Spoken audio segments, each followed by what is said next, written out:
गिरी पर्वत पर चले गए थे। इधर पांडवों पर अनेक मुसीबतें पहले से ही थी।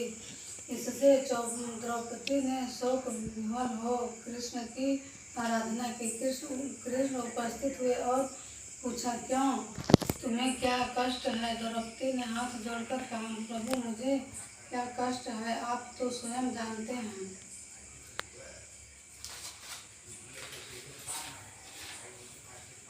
आप तो अंतर्यामी हैं। मुझे कष्टों के बोझ ने विह्वल कर दिया है। क्या कोई ऐसा उपाय है जिससे इन कष्टों से छुटकारा मिल सके? तुम्हारा प्रश्न अति उत्तम है। द्रौपदी कृष्ण मुस्कुराकर बोले, प्रभु, फिर मुझ दुखी नारी का कष्ट दूर करने का उपाय बताइए। द्रौपदी ने कहा, यही प्रश्न एक बार पार्वती जी ने शिवजी से किया था। तब शिवजी ने करवा चौथ का विधान बताया था। द्रौपदी ने कहा, फिर प्रभु, करवा चौथ की जानकारी मुझे भी दीजिए और उसकी कथा कहिए। तब कृष्ण ने एक पल सोचने के बाद कहा, दुख सुख तो सांसारिक माना जाता है, प्राणी उसमें सदा ही लिप्त रहता है। मैं तुम्हें अति उत्तम करवा चौथ व्रत की कथा सुनाता हूँ, उसे ध्यान से सुनो। प्राचीन काल में गुणी विद्वान धर्मपरायण एक ब्राह्मण रहता था। उसके 4 पुत्र तथा एक गुणवती सुशील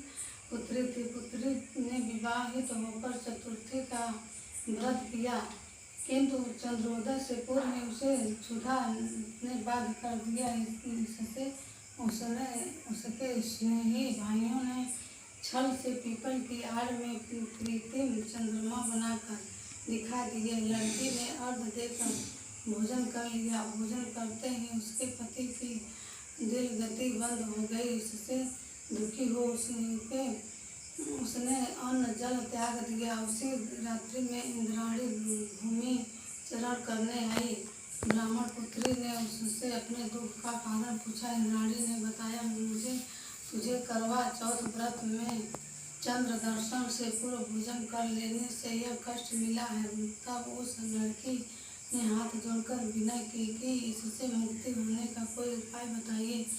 इस पर इंद्राणी ने कहा, यदि तुम विधि पूर्वक अगली करवा चौथ का व्रत करो तो तुम्हारे पति पुनर्जीवित हो जाएंगे। कन्या ने ऐसा करने का वचन दिया तो उसका पति स्वस्थ हो गया। इस पर उस कन्या ने वर्ष भर प्रत्येक चतुर्थी का व्रत किया और अनंत अखंड सौभाग्य प्राप्त किया। श्री कृष्ण ने कहा, हे द्रौपदी, यदि तुम इस व्रत को करोगी तो तुम्हारे सभी कष्ट टल जाएंगे।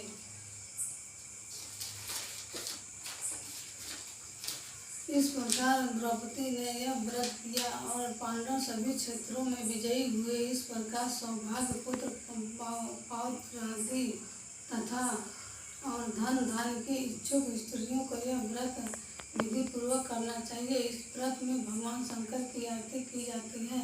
करवा चौथ व्रत कथा।